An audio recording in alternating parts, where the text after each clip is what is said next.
Hello, sorry about the delay. Well, this will have to be a speed run. As I've gone around the camp, it's surprised and intrigued me how little the image you're looking at has been recognised. So if you don't recognise it, I guess this talk will do some good.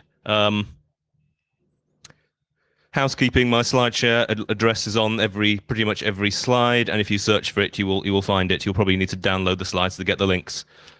So I'm going to skip the anti-musical disclaimer. It's 1963 and one Edward Lorenz is playing with a simplified model of convection currents. So we have three variables, x, y, and z, and the nasty intimidating maths perhaps at the top just says how the rates of change of those quantities depend on each other. And there are some parameters. Beta is the one at the end that's interesting because it describes how chaotic that system is. Now, there are no analytical solutions, by which I mean if you wanted to have an equation that said how x varies with time, you can't have one. You can only simulate the system with numerical approximations, and it's the apple on Newton's head moment of dynamical systems. Mr. Lorentz is playing with his system. He pauses it. He restarts it. He types in his three starting coordinates again, slightly truncating a couple of decimal places, and he observes that the system behaves completely differently to the way it was before. So we have very sensitive dependence on initial conditions. Let's truncate the maths as well. Suffice it to say, the means by which you solve these equations is not all that hard. Don't use Euler's method, use the fourth order Runge-Kutta. So, fourth order Runge-Kutta, we've solved our Lorentz attractor equations, we've plotted them out, and we've got two initial coordinates differing very, very slightly, and you can see that very, very soon the two traces have diverged completely and are doing different things. And we'll skip my soggy nostalgia as well. So, I want to sonify that. I want to know what that sounds like. So I'm going to have three arbitrary rules. As many of the degrees of freedom, it's a good word we learned from the last talk, should actually be influencing the sound. And it should be the chaotic system that's influencing the sound, not any arbitrary choices I might have made. And it ought to sound the way it looks. So, three variables, two sinusoidal oscillators, because we've got two ears. The frequency of those oscillators will be modulated by a choice of two of the variables, and those oscillators will themselves be frequency modulated by other oscillators, and their frequency will be chosen, or rather will be controlled by another of the variables, and we'll have the X variable doing stereo panning. Now, how did I implement this? I did not use Super Collider. I did not use C-Sound. I did not use Chuck. I definitely didn't use Pure Data because they're all in music. They're domain-specific languages for musicians, and if I'd gone through my other slide, I'm not one. I want all the abstractions of a regular programming language to make my noises with. I don't want to think in terms of various musical concepts. Thank you very much. Because I must stress, because I'm utterly incapable. I did it in JavaScript. I became aware of the Web Audio API by some BBC demos, recreating some of the toys from the BBC Radiophonic Workshop. Please examine the work of Delia Derbyshire beyond the ruddy Doctor Who theme tune. So you can draw the attractor with scalable vector graphics. It's dead easy to specify the signal path, so left modulation oscillator controls the left modulation gain, which modulates the left oscillator, etc., etc. You just declare how you want your signal path to be put together programmatically. And without further ado, and I hope this guy's browser is Chrome.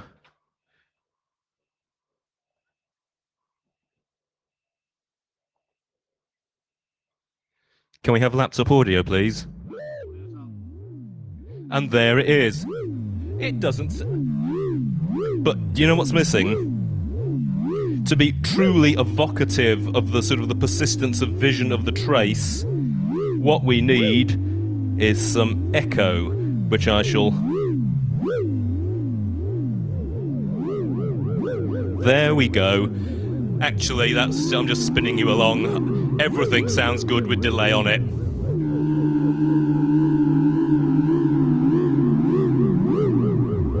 You can look at this for yourself.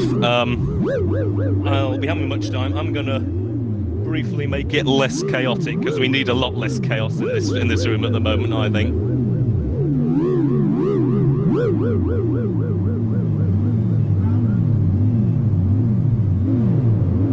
Not as chaotic.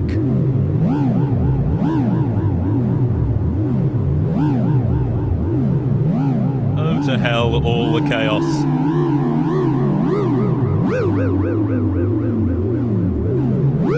There are Chewer attractors and Rosler attractors, but you can play with those for yourself.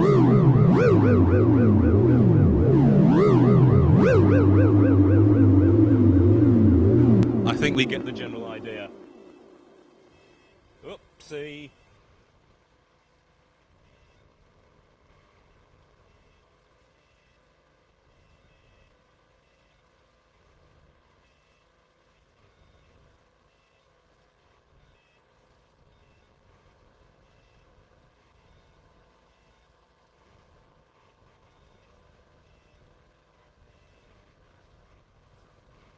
But why was I picking sine waves? And my animated GIF's not working. Never mind. What you should be able to see is a build-up of a Fourier series where more and more harmonics are added till the sine wave becomes increasingly square. So there are lots of interesting harmonics in your square wave. Therefore, if you filter them with a low-pass filter, you'll get nice low-pass filter type sweeps and it'll sound cool. And you can also modulate the pulse width. If you try and filter a sine wave, well, you'll probably just lose the sine wave. Imagine my horror when I found out that this had already been done.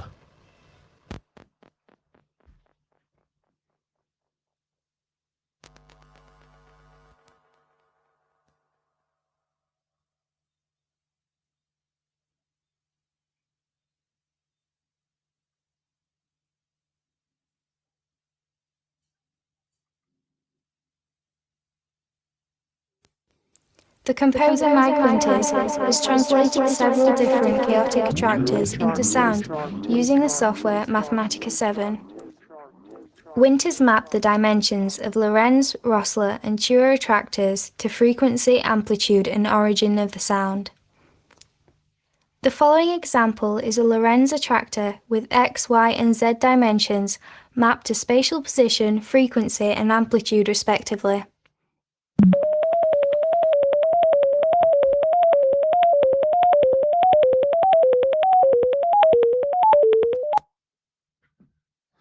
Do you know, I liked mine better. Honestly, I never wanted a modular synth. What I always wanted was an analog computer. If you go to evil physicist school, you get taught that you can represent AC circuits as differential equations. Therefore, you can represent a differential equation with an AC circuit that does and performs the integration of the variables for you. And a nice man at Harvard has gone and designed and distributed said circuit. And I made one. I'm not going... If you can find me afterwards, I can tell you about the various problems and how much of a cheap op amp you can get away with. But I wanted to have my analog computer making real analog sounds, and that took a while. So as a stopgap, what I eventually gave out a deep sigh and did, all right, I'm gonna have Python numerically solving the equation. I'm going to use it to drive Pygame's MIDI module. It's going to sound terrible. It's going to be quantized to 128 values, which is sort of against the whole spirit of the thing. But we'll have the X variable playing one synth with the Y and Z control doing wave shaping and filter cutoff. We'll have the Y and Z variables going to another synth, with this time with the X variable controlling the filter. And just because why not? Let's have a kick drum triggered when the X-axis is crossed. Turn up the portamento or the glide, if you want to call it that, so the notes vary as smoothly as possible, and we'll hope for the best. It's going to sound terrible.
Well, what do I know?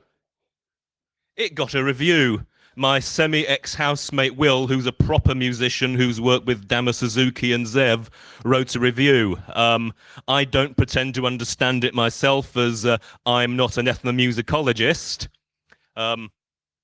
His other bandmate, Pia of Perkelt, there really is a thing called Celtic medieval speedfolk. She's a harpist, a flautist, and she's also a viciously talented painter as well. She liked it. So real live musicians, of which I am not one, appear to like my silly noises. I must also mention Ava Husker, who is probably off doing a workshop somewhere even cooler than this. She has a Chua circuit where I believe it's a Chua circuit where the inductor in that circuit is a big fluorescent tube, and that really is a sight to behold when that's going. But she also does workshops and will teach you how to make cool, noisy things. So I was wondering how fast is my JavaScript? You know, a lot of browsers are quite a bit laggy, and I finally decided to become a proper programmer and learn Lisp. And what Lisp does, by virtue of a lovely library called Overtone, is it drives Super Collider for you, so I can use all my sort of programming abstractions and not have to think in terms of the sort of musical abstraction that Super Collider uses. I've got 5 minutes, so I'm going to play a little bit of what that sounds like, and I'm not doing a live Lisp REPL on a Sunday morning, so I recorded some of that as well.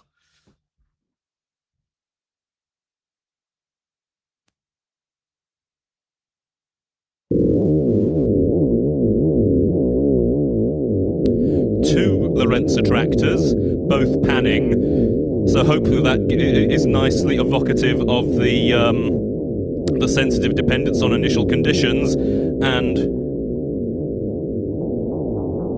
don't forget the tape echo.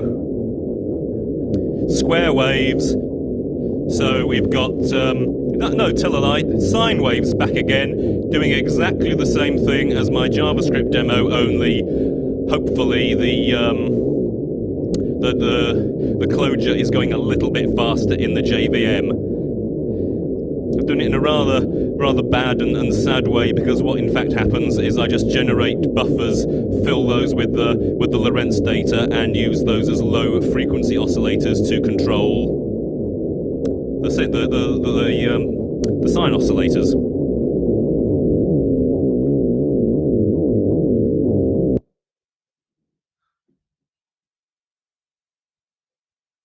5 minutes, I reckon. Okay, I do want a modular synth. Fair enough. Device at the top called a nano synth. Little PCB headers for patch points, which are a right pain to patch, but at least it means you can get one without selling a kidney. That will be fed the various variables. The X variable will be subtracted from 5 volts and then fed into my Moog Werkstatt. So the VCA, the voltage controlled amplifier, will be wafted up and down with the X variable and its complement to simulate panning, and very much the same as ever. We've got pulse width and frequency modulated on the Werkstatt, and on the Moog's channel we've got frequency cutoff and an LFO, a low frequency oscillator that's also modulating the frequency. And I built this thing 3 times, and I don't know why the noises are wrong. So luckily I had the presence of mind to record some of this output. I've also got some pink noise going into the filter on the nanosynth, which makes delightful little evocative whooshing sounds.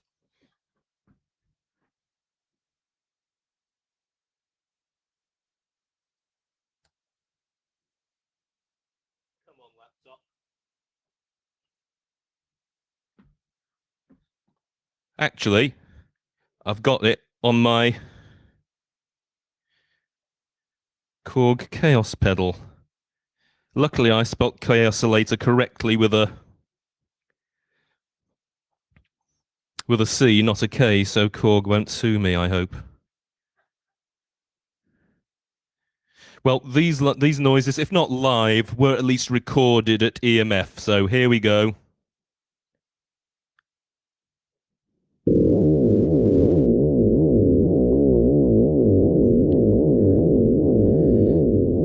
I ought to put the delay back. Very important.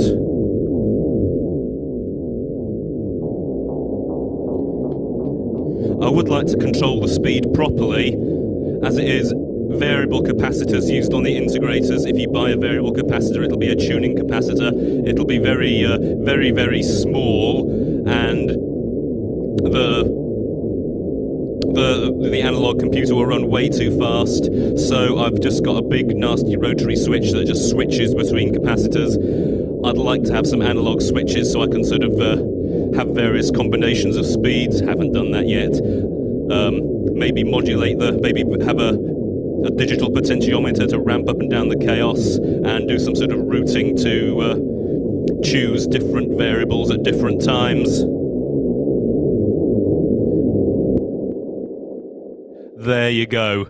It did come from that, just not today.